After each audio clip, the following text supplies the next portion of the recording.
आप लोग भी जम के पढ़िए।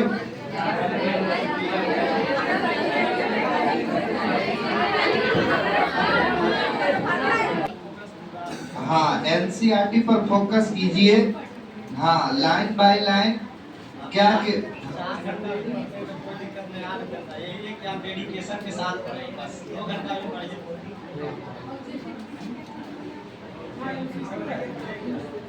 देखिए, टॉपिक को समझना मेन इम्पोर्टेंट है। आप टॉपिक को समझ जाएगा, आप उसको जैसे भी पूछे आप बता दीजिए। हाँ, ऑब्जेक्टिव सब्जेक्टिव जो मिथ्या बनाए जाते हैं ना होता है ऑब्जेक्टिव ऑब्जेक्टिव जे आइते ने उहे तलखिन आब माने आइते आब आबा आबा है ने आबा आबे वाला एडजेक्टिव देल जाए ओरे को है ऑब्जेक्टिव।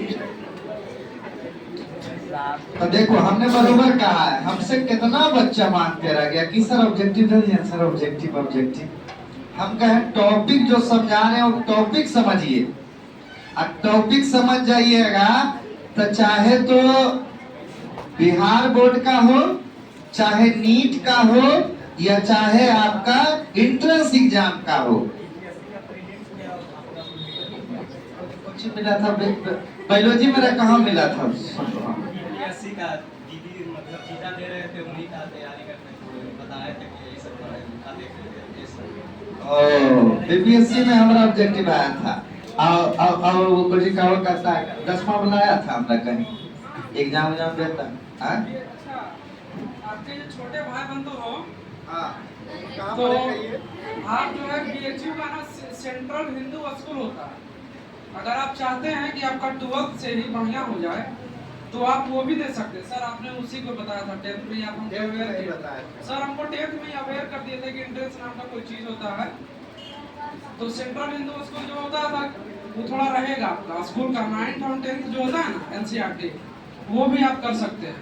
और आपके जो छोटे भाई बंधु हो उनको भी आप अवेयर कर सकते हैं कि आपको अगर सेंट्रल हिंदू, जैसे नवोदय आप जानते ही होंगे, नवोदय सैनिक स्कूल, तो आपको इतना तो पता होगा कि वहाँ बहुत अच्छा एजुकेशन होता है, व्यवस्था सब कुछ रहता है। और सही सेंट्रल हिंदू स्कूल है तो उसका भी एंट्रेंस होता है, तो वो भी ध्यान में रख सकते हैं।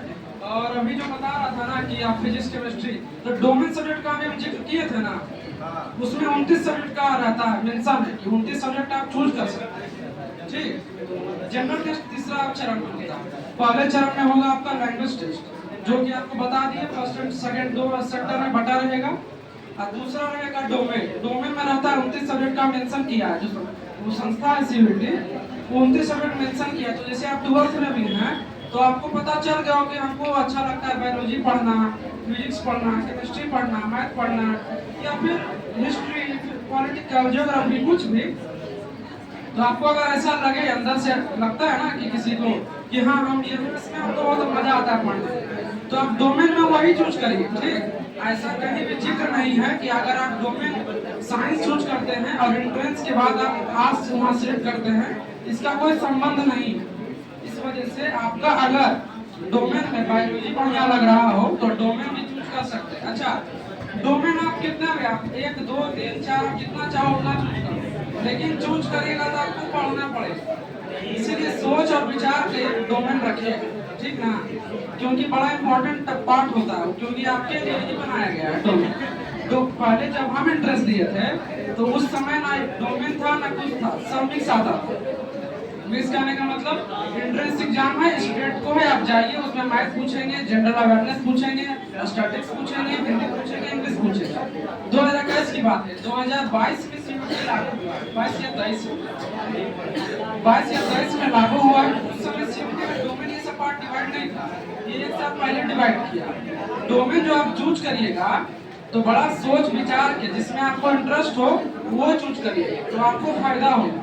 अच्छे मार्क्स आएंगे तो आपको अच्छा फैकल्टी में कैंपस में देंगे, ठीक ना, तो आप इसमें सोचिए।